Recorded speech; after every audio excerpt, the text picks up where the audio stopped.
Une toute nouvelle crise politique ébranle l'Afghanistan et cette fois, c'est entre le palais présidentiel et le Parlement. La Chambre basse a voté pour démettre 7 ministres du cabinet du président Ghani, une décision qu'il refuse d'accepter.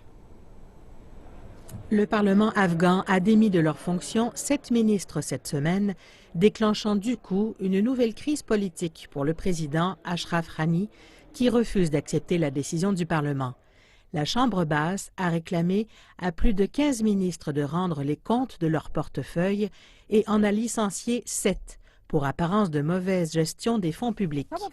Certains de ces ministres n'étaient pas capables de dépenser 30% de leur budget.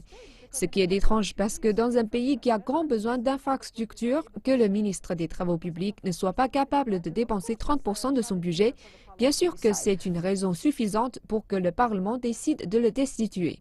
Les autres ministres qui font face à leur destitution sont ceux des Affaires étrangères, de l'Information et la technologie, du Travail et des Affaires sociales, de l'Éducation supérieure et des Transports.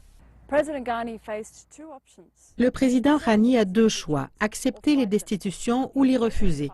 Il a choisi de les refuser et a exigé que les ministres demeurent en poste tant que la Cour suprême n'aura pas rendu son verdict envers la décision du Parlement. La réaction de Ghani a choqué les parlementaires ici. De faire fi du pouvoir constitutionnel du Parlement de retirer des ministres a même déçu des députés qui avaient fait campagne pour élire Ghani à la présidence. En fait, ce que les ministres ont fait n'a pas déstabilisé le pays. Mais ce que le gouvernement est en train de faire le déstabilisera parce qu'il savait que les ministres ne faisaient pas convenablement leur travail et qu'ils méritaient d'être congédiés.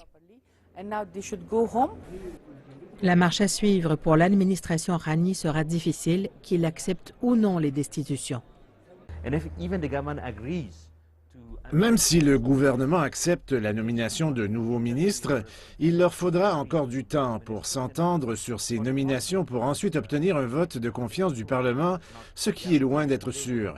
C'est une situation qui peut durer longtemps et qui risque de briser la cohésion politique du gouvernement. Cette nouvelle dispute s'ajoute à celle qui a duré 2 ans entre Ghani et le chef exécutif Abdullah Abdullah et une autre récente querelle dans le général Dostum.